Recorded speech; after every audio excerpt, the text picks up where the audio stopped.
gel. Al sen gel. Sen gel ha.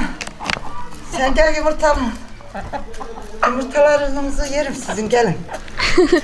Bunu alıştırdık böyle gelir yer. Ya.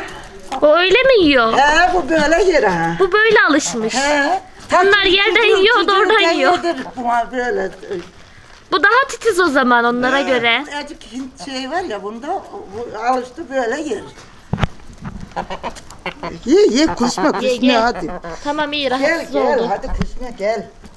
Yedirin gel.